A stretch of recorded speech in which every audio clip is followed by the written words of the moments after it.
people inside the fashion world have been whispering for years, but now they're not even whispering anymore.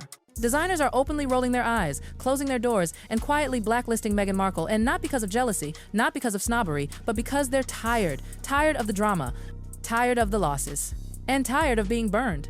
Ask around fashion houses and one complaint comes up again and again, almost like an inside joke that isn't funny anymore.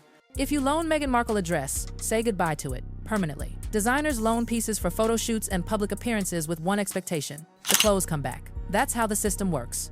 But in Meghan's case, items allegedly stayed gone far longer than agreed or never came back at all. That's not a small issue. These pieces are often meant to be resold, reused, or archived. When they disappear, designers take the financial hit. One particularly explosive story involved a $1,700 designer dress from a magazine shoot. Her team claimed it was kept for safety reasons, supposedly to protect it from creepy fans. But inside the industry, that explanation didn't land. Instead, it deepened frustration and anger. Designers began to talk, and once that starts, reputations unravel fast. The accusations went further too, not just holding on to loaned items, but quietly treating them as personal property.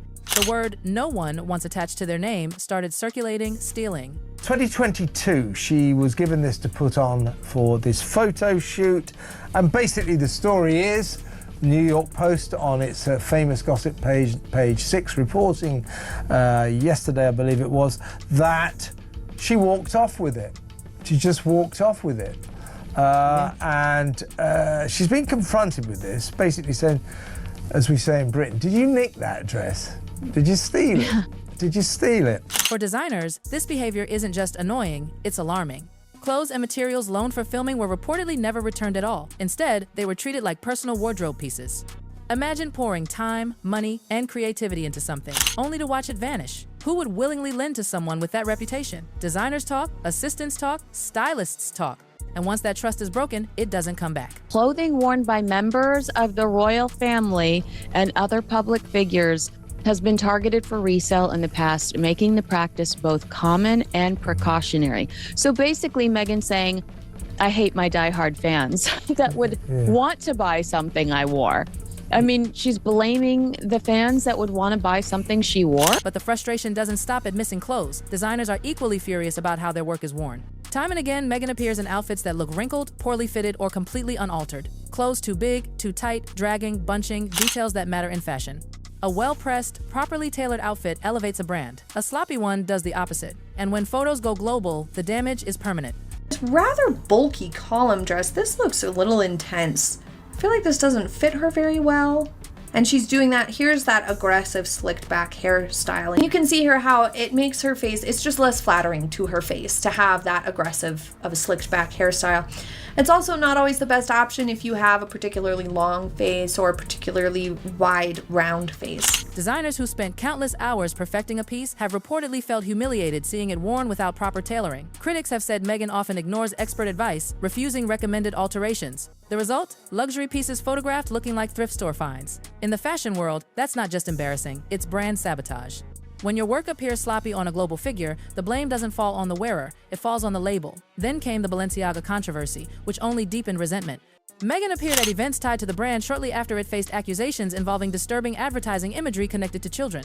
Designers and fans alike were stunned. Aligning with a brand under that level of scrutiny was risky at best, reckless at worst. Other designers watched closely, worried that working with her could drag them into backlash they didn't deserve. The optics didn't help. Meghan attended the Balenciaga show in Paris, elbowing her way into the spotlight, and days later accepted an award related to protecting children. The contradiction was glaring. Make it make sense, critics said, and designers quietly took notes. As her public relevance appeared to dip, the desperation was noticeable. Her appearance at Paris Fashion Week wasn't organic. Reports claim she invited herself. Not curated, not welcomed, forced, and it showed. Her walk was stiff, her interactions awkward. Her presence felt out of place, like someone trying to crash a party they were never meant to attend. Designers reportedly felt secondhand embarrassment watching her attempt social gestures that didn't land. Instead of reclaiming relevance, she highlighted how disconnected she was from the fashion elite. It wasn't glamorous, it was uncomfortable. And then there's the issue of ignoring context. Designers don't just make clothes, they advise on when and how they should be worn. Meghan has repeatedly dismissed that expertise. Ripped jeans at formal appearances, tight outfits while visibly pregnant, light-colored fabrics that turn sheer under lights, outfits that clash with royal protocol and public expectations. Each misstep invited headlines, criticism, and backlash, and designers were dragged into it whether they liked it or not. Brands became cautious. Lending clothes to someone whose styling choices invite mockery isn't worth the risk. Despite claims of a so-called Meghan effect boosting sales, many insiders say it's a myth. Her style shifts constantly, lacking identity or continuity. One day polished, the next chaotic. Designers feel used as props in an ever-changing personal narrative. There's no loyalty. No long-term partnership, no consistency that builds a brand. Designers also resent being pulled into comparison games they never agreed to play.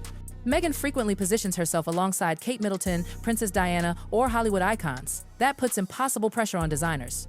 They're suddenly expected to recreate legendary moments under completely different circumstances. When the comparison fails, they take the hit. Behind the scenes, Meghan is often described as stubborn. Insiders say she overrides stylists, rejects professional input, and insists on her own vision no matter the advice. Collaboration is everything in fashion, and refusing to work as part of a team creates resentment fast.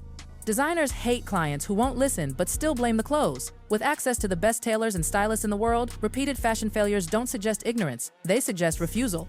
And that's unforgivable in an industry built on trust and teamwork. Fashion houses value repeat relationships, clients who grow with the brand.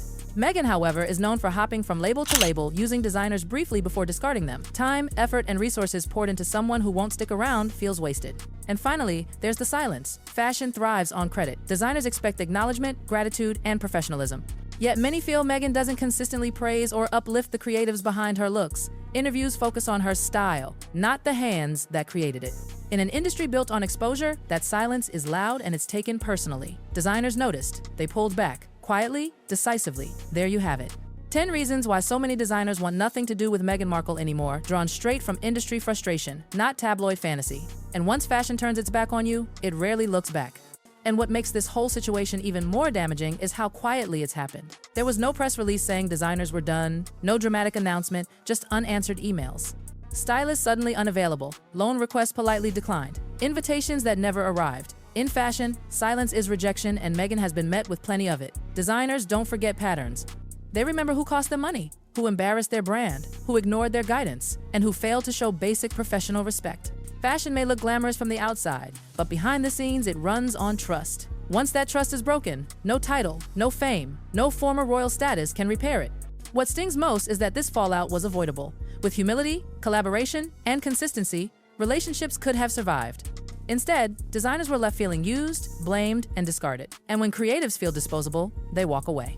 So when people wonder why top fashion houses keep their distance now, the answer isn't mysterious. It's cumulative. One dress not returned, one fitting ignored, one awkward appearance too many, one thank you never given. Eventually, the door closes. And in an industry where reputation is everything, being quietly shut out may be the loudest statement of all.